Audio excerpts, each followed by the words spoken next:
So, Dawn, when it comes to panic attack, is there a particular type of person that suffers from panic attacks? No, not at all.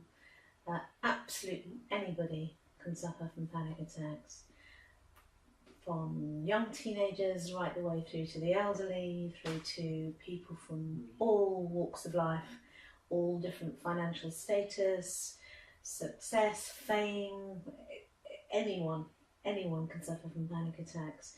Really intelligent people, not so intelligent. It really, absolutely every walk of life, every type of person can be affected by high levels of anxiety and ultimately panic attacks. I see a lot of confusion about the treatment of panic attacks. What happens is that people generally end up on the doorstep of their GP, their doctor, because they've often experienced quite adverse physical reactions. Some people even end up in hospital being wired up thinking they've had a heart attack, which indeed my own husband did, as you know, for one evening, which was very scary.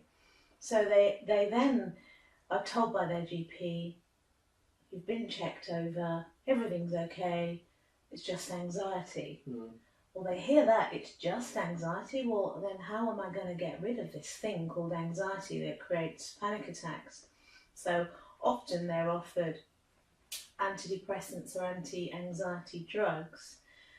Sometimes, sadly, they're only offered that. They work for some people and not for others. Yeah, I had that experience. I went on antidepressants for a very short time. For me personally, they didn't work. The side effects I didn't like, but why didn't they work? Well, I took them initially. I think I took them because it was out of a sort of state of fear, really. And for me, they didn't. Well, it's a kind of last resort. Yeah, it was sort of grasping at straws, as it were. And I also took them because the anxiety was so overwhelming. When you talk about sort of chest pain and things like that. But equally so, I've had clients that have taken them, but still take them, and actually they've been really good for them to get them into a particular sort of a safe space, if you want, until they can get some counselling. Yeah, sure. If GPs are good, they will suggest people have counselling too. Or ideally, only counselling, but I would say that, wouldn't I? And I think that's because the antidepressants and the anxiety drugs don't address the cause of people's anxiety. They act like a temporary plaster over a deep wound. I always say to my clients that they get them to imagine that they're in a horrible murky pond and they're treading water and they're absolutely exhausted, as often people are when they're suffering from anxiety. They're just sick of feeling the way they feel. They're sick of having panic attacks. It's probably affecting all areas of their life, their relationships, their confidence goes, and it ends up on a kind of downward spiral. So they're so exhausted with it that actually the idea of these drugs become very appealing because it can give them a bit of a rest in the murky pond. And I always think it's like having a kind of step under the water that you can feel and go, oh, thank God for that. I can just rest for a while. So that gives them, a sense of temporary respite, but they've still got to get out of this murky pond onto the bank. So, and that's how I see antidepressants. They really, the stuff that's caused them to have this accumulation of anxiety that's led to panic attacks has still got to be looked at and addressed if they're going to ultimately be free from panic attacks. But at least the antidepressants can give them a temporary sense of relief or a rest. That's, of course, if they don't have adverse side effects. Some of my clients have dreadful side effects from them. Some don't have any at all. Some, unfortunately, end up feeling more anxious on them than they did before. That was my experience too. And the strange thing I've found, maybe you can explain it to me, with anxiety and panic attacks, is that I could be walking down a road on a lovely sunny day, out of the blue, suddenly you have a panic attack. Yeah, that's quite common. As you know, some people wake up in the middle of the night, often, as you pointed out, from the chemical and physical side at 3 or 4 in the morning, and they've been asleep. and they can't understand, how can I wake up and have a panic attack? I wasn't worrying about anything. I was asleep, for goodness sake. So sort of a build up then. Yeah. That happens. So I use my glass analogy where, and I say to people, imagine if you were standing in a bar all evening with a pint absolutely full to the brim, and you stood there for hours and hours and hours. I doubt anyone would even notice that you're holding so much. But if someone was to knock you, everyone would notice if you suddenly spilt your drink everywhere. So it's a little bit like that with anxiety. So your anxiety builds up in this glass, and you hold an awful lot for an awful long time, and a tiny bit more coming in creates it to sort of spill over in a panic attack. So some of my clients, even reading a negative, sad story in a newspaper can be that little bit more coming in the top of their glass to cause it to overflow. Just too much. There is no room in their glass. The glass is full. So by having counselling, or psychotherapy, and not just that, talking to a good friend who they really trust, talking through stuff in their glass. Some of it, of course, they might not even be aware of until they start to talk to someone, which often happens. People will often come for counselling and they have no idea. They feel weak. They feel that they're not strong enough.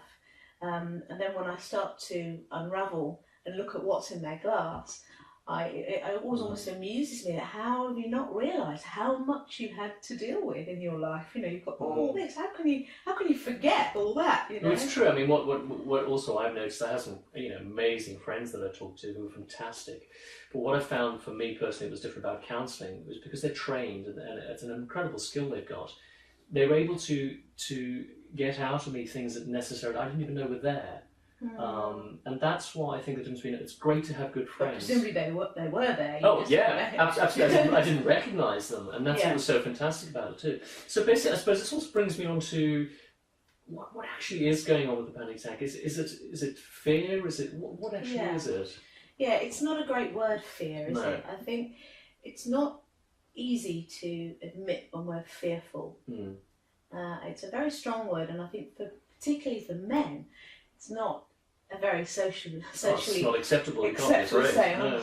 I'm afraid. Absolutely, yeah. So I try and encourage clients to use other words that actually are fear too. So we might say, I'm a little bit worried, I'm a bit concerned about this. And that's socially acceptable, but to say, actually, I'm scared. This might happen or this might happen. So I have a whole spectrum of words ranging from a little bit worried to absolutely petrified, and all that goes in between. And it's all fear. It's all different degrees of fear. And some of it is very rational and understandable.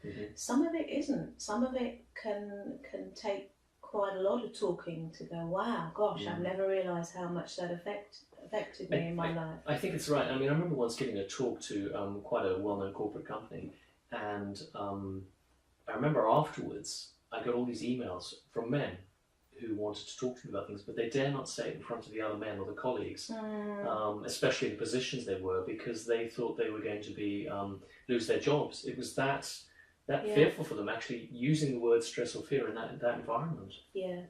Well, look at the words and expressions we have in our culture, such as man up and boys don't cry, and so there's a lot of pressure, particularly on men. I think women generally are better at talking about it. They'll talk to girlfriends. I mean, this is a broad generalisation, but on the whole, women will talk more about their feelings more openly to each other, because men are encouraged to be the sort of hunter-gatherer and the powerful one and the protector and not show their vulnerable side so much.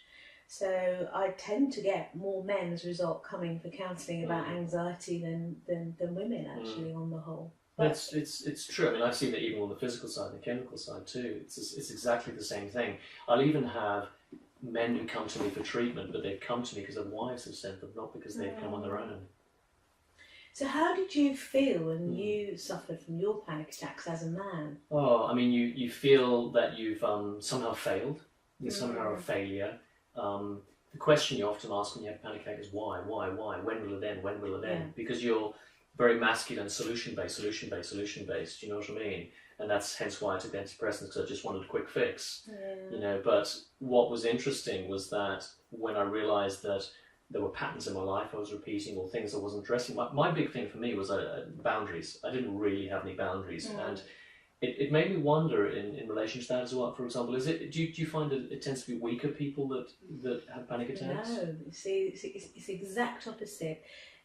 I've yet to counsel a weak person who suffers from panic attacks.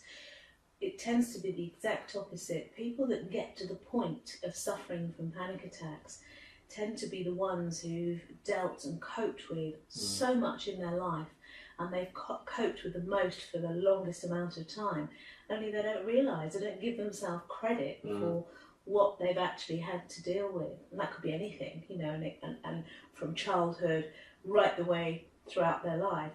So actually beginning to think about themselves and say, I'm not okay, and of course their body begins to let them know they're not okay in the form of panic attacks.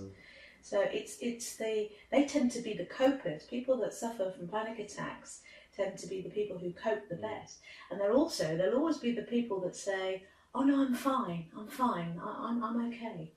Well, actually, eventually their body again starts saying, no, you're not. You need to take care of yourself. So, as you've explained, putting boundaries in your life so that you do begin to take care of yourself is a great way of reducing the level of anxiety in your life and helping to get rid of your panic attacks. Because culturally we're always taught, you know, it's sacrifice for other people, help other people, you know, and you know, for a long time for me, I'd always been yes, but actually inside I was thinking, well, no, I can't do this. I'm tired, or I'm hungry, and whatever, and I would sacrifice myself, and within that I found I lost myself. I was doing through counselling. I remember the first time my counsellor said to me, actually, you're incredibly strong. I remember I was very emotional because I never thought of myself as a strong person. So, I'm pleased to hear you say something. They're really strong. Yeah.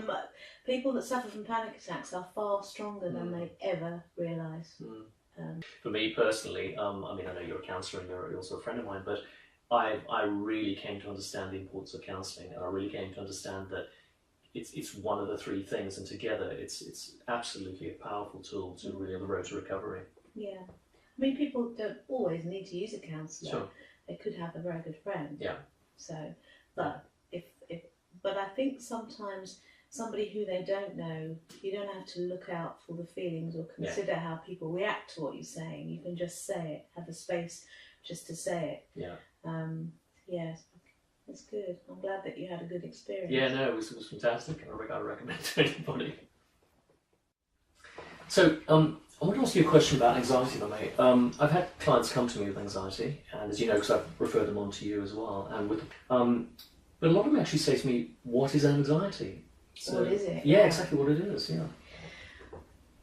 It's a very difficult question to ask, because it's a physical and emotional expression in the body of fear. Now, I've looked up 2 dictionary definitions of anxiety. The first describes it as distress or uneasiness of mind caused by fear or danger or misfortune. Another says a feeling of worry, nervousness or unease about something with an uncertain outcome. And it's interesting because the word dis-ease obviously comes from the word disease, which is quite a hint that you need to look after yourself with anxiety.